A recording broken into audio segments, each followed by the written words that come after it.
If we can see the first part, which is that the ego is purely fictitious, that it is a symbol or image of oneself, plus a sensation of muscular strain occasioned by trying to make this symbol an effective agent,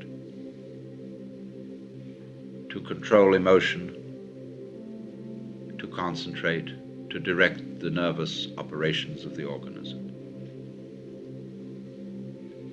Then immediately it is clear that what we have called ourselves, what we have thought of as ourselves, isn't able to do anything at all. There follows this kind of silence, in which there is nothing to do except watch what happens.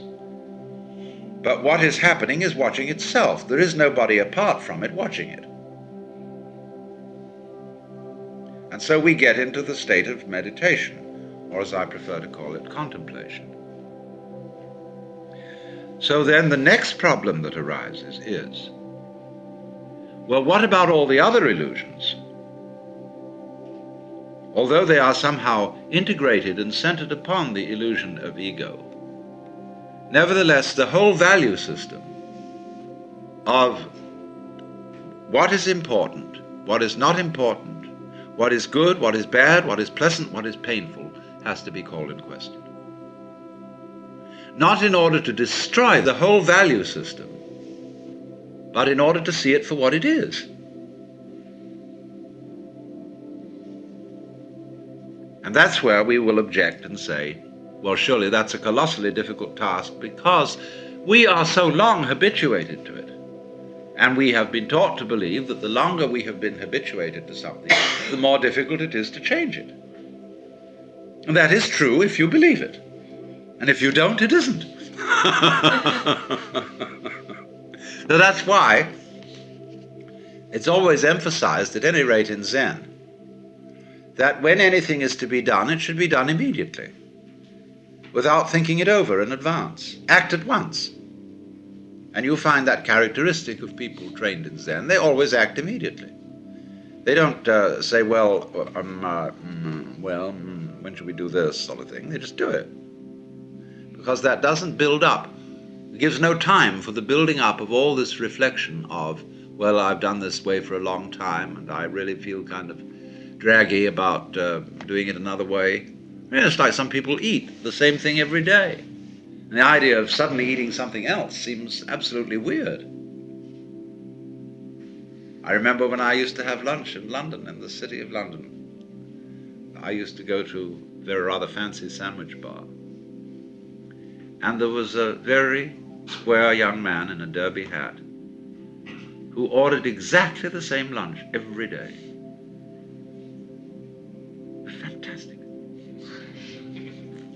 And so it came that the man who served the bar, the moment he saw him coming in at the door, he had it there. And he would have had a real qualm if somebody had suggested that instead of having a beef sandwich, he should have a smoked salmon one.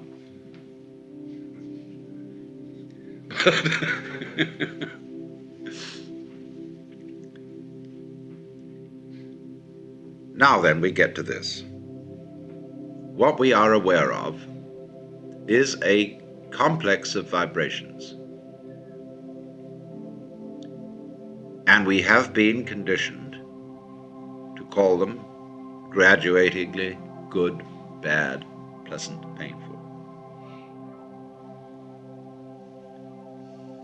Whereas, as a matter of fact, they are nothing but vibrations.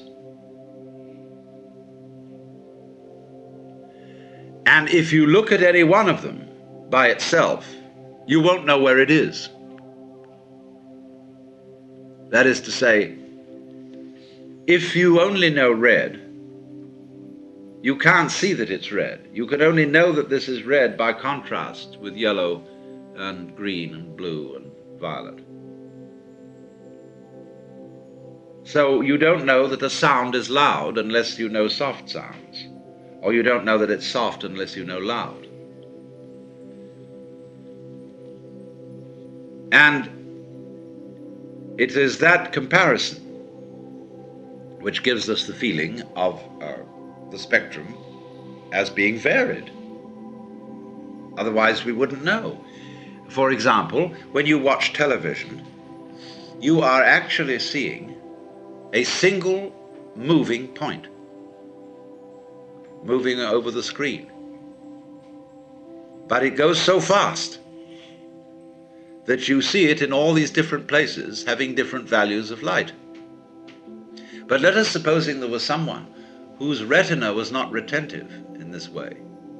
He would look at the screen and see the moving point of light and say to human beings, I don't see what you see in this.